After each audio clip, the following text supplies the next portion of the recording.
Hi, folks. This is Don Meissner with the North Country Fishing Report. You know, in most instances around us, the state, the DEC, whoever you want to think of, isn't stocking species of fish in our area.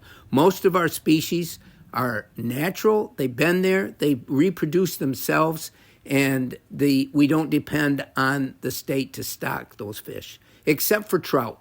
Trout are stocked because they're sort of a put-and-take fishery.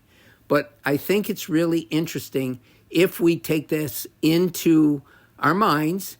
It's important that we realize how we as people, as fishermen, not anything else, we can affect these fish and these species, and we can become a real danger to them.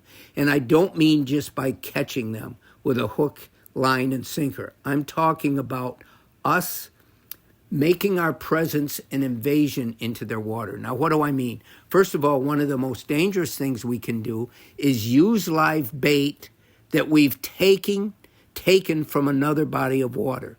It may look like it's not going to hurt a thing, but in a lot of cases, and especially in trout ponds where the fish aren't stocked, where they are natural, this becomes a big danger because let's say we have minnows, and at the end of the day, we still have minnows in a bucket, but we got to walk a long ways back to the car. So we just dump the water and the minnows into the water.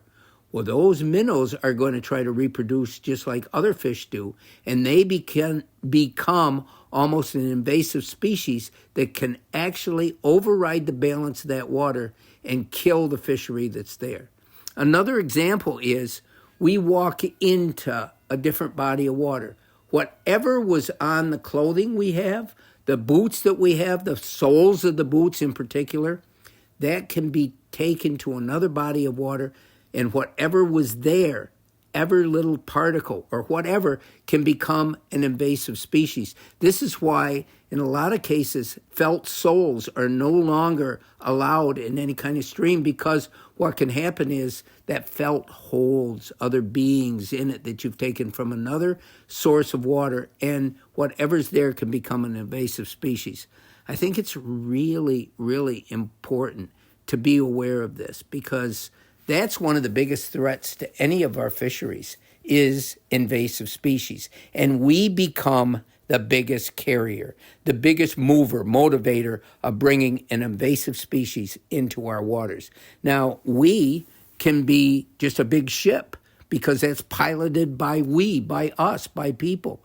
And that ship, the waters that they have in there to control the ballast and so forth, those waters are let back into the St. Lawrence River, for example. And whatever it was in those waters that had maybe come from a whole nother part of the world is dumped into our water, and that's what's happened. That's why zebra mussels became a factor. That's why gobies have become a factor. That's why so many other species now, from ticks to even the threat of snakeheads, we have introduced them through traveling, through the tremendous change in life that's taken place in the last half a century, where people now are moving from place to place much more than they ever did before. So I think it's something really that we should be aware of. And getting back to the very beginning of this, I think using live bait really becomes a source of danger. And I'll tell you what, in today's world, with changes in temperature, with changes in climate, everything that's happening is posing a bigger threat to an awful lot of species, including our own.